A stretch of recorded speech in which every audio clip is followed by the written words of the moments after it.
Welcome to the channel, everybody, or welcome back if you are returning. WB here, thanks for tuning in. Today we're going to be looking at how to implement Windows Hello for Business inside of Microsoft Intune.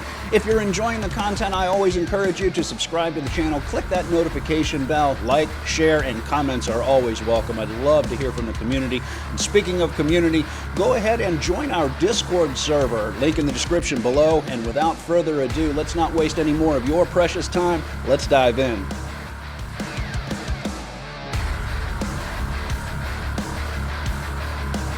All right, everybody, here we are on my Windows desktop, and I'm logged into the Microsoft Intune Admin Center, and you can find the Admin Center at this link right here. I'll put the link in the description below if you want to follow along in your account.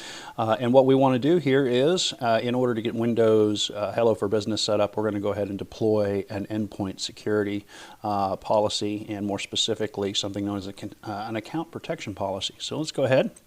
Choose endpoint security. You can see a variety of different policies that we could set here: antivirus, disk encryption, right, EPM, endpoint detection and response, or EDR. There's also ASR down here, the attack surface reduction policies, right? A lot of acronyms, of course. You know, it's IT. If we didn't speak in acronyms, I don't think we could speak. But we want specifically, joking aside here, is account protection. We're going to select account protection, and then it gives us so we're at follow along. If you're remembering these for the exam, keep in mind that sometimes you might just get a text-based answer. So we're in endpoint security, account protection. We're going to choose create policy here.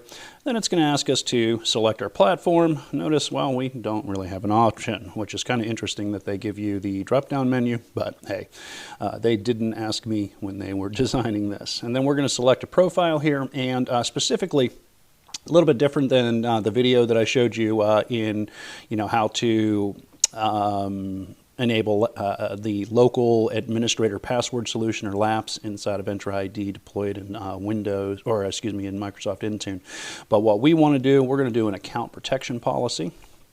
And then when we do account protection policy, you can see here that we can now create this policy. And as always, we're going to go through a few of the basic steps here. So I'm going to call this West US device. Actually, we'll just do West US, and I'll do Windows Hello for Business. And I'll just do a -poll-01 for policy 01. Remember your naming convention. Should be unique, but it should make sense as well too, because you might have more than one administrator, and most likely will, inside of your Intune deployment. So they want to be able to kind of recognize, delineate what that name entails without diving directly into the settings, especially as you, and I'll show you once I get my account protection policy here and we get Windows Hello for Business deployed. I have basically a very, very small environment just for, creating content and demonstrating the different capabilities here when it comes to Microsoft 365 endpoint administrator content. And you can see you can really tattoo your policies as they get more and more dense. It can become problematic to understand what they are just by the name. So follow the naming convention, right? And make sure it makes sense to you. Choose next here, and we've got a few different configuration settings here. Interestingly enough, sometimes these settings, when you go into configuration settings, the various policies, they'll give you a hard time and say that it'll error out right away, because it's almost like they get a little bit too impatient, right? But here is the Windows Hello for Business. And now what we can do is we can essentially start to configure Windows Hello for Business and some different attributes of the PIN. So for instance, maybe I want to do PIN history, right? Maybe I say, hey, you've got to cycle through 10, different PINs before you can reuse a PIN, right? Do I want lowercase letters, right? Maybe I want to require lowercase letters. I could do that as well. Do I want to require uppercase letters, special characters, and require at least one special character? So what do we do here, right?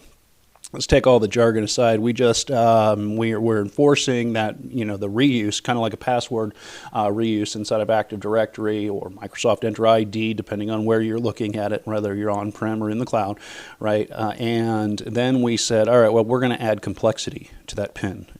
too. So lowercase, special characters, and uppercase, right? Do we want a maximum pin length, right? Or a minimum pin length? Maybe I say a minimum pin length has got to be 5, right? And then notice that we can also, do some other things. We could do some other settings. The other thing to pay attention to is the device scoped versus, let me scroll down. Sorry to give you a seasickness here. Hopefully you took your Dramamine. User scope settings, right? Again, depends on how you are scoping this, right? But you're seeing that we are doing the same thing, but we are scoping it towards the user. If we want to say, hey, anybody that logs into this device has these settings, then we do a device scope. If we want to say, hey, just a specific user that logs into a device, right, we are going to apply the user settings, to all, or to individual users, depending on how, you want to essentially configure and scope your policies. Then after that's done, we're going to choose next, and here's where we could apply our scope tags. If we have scope tags, we choose next. And then from here, this is where we can assign our groups, right? So for instance, I might want to put, assign, a group. I didn't have my West US group ready ahead of time. Probably should have had that. So I can add Windows devices here. Although right now, currently, I don't have any devices in this group, but the process would be the same regardless. Like, so for instance, let me go ahead, I'm going to remove this and show you what it looks like if you have, I have an East US devices group, and I know it has a few devices. Yeah, 3 devices there too. Got a couple of enrolled devices, I believe. One is autopilot, and the other one is a domain joined machine, and it has the Microsoft Enter ID join on it. So you can see there, but I don't want this to affect some other policies that I have right now. And I do not want all devices. I will get it right here eventually. We'll choose Windows devices. And then we choose next, and then you get the collapsed review menu. Keep in mind, in some of the reviews, you have it's still your summary information. It's just how you look at it, right? I wouldn't be surprised if you start to see a lot of collapsed interfaces like this, and they do away with the ones that are essentially just the text. But we'll see. And that's pretty much it, right? So we choose save here. All right, and the people or users or the devices that we've scoped this to will get that policy. We can see that we have our account policy here. We've got our West US Windows Hello for Business Polo 1 here. And if I select that, like we see in a lot of these interfaces here, we could generate a report. We can see some of the attributes, right? Successes, errors, conflicts, right? Something that's in progress. We can also look at a device assignment per setting status, and then scrolling down here at the bottom if we need to. Change some of the basic settings. Like for instance, maybe I decide that in assignments I don't want, right? Maybe I don't want just that group, right? Maybe I go to all devices, right? I say everybody's going to use Windows Hello for Business, and I choose Save, right? And hopefully we've clicked the right button and it saves that assignment. So very easy, straightforward process getting this configured. Not too hard to deploy Windows Hello for Business. If you're studying for the MD 102, keep in mind some of the settings that we've shown here, and be able to recognize them, right? Kind of just from memory, right? Endpoint security, account protection, right? Create policy. Windows, let's do this one more time, right? We know Windows and whether this is going to be, a policy for lapse, local group membership control, or in this case, our demonstration was account protection, right? These things come in handy. Let me cancel that.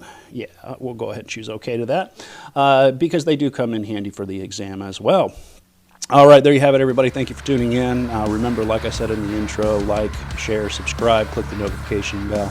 Join us on our community Discord server so we can continue this discussion and share resources and help you get certified too. Thank you so much for taking the time and watching.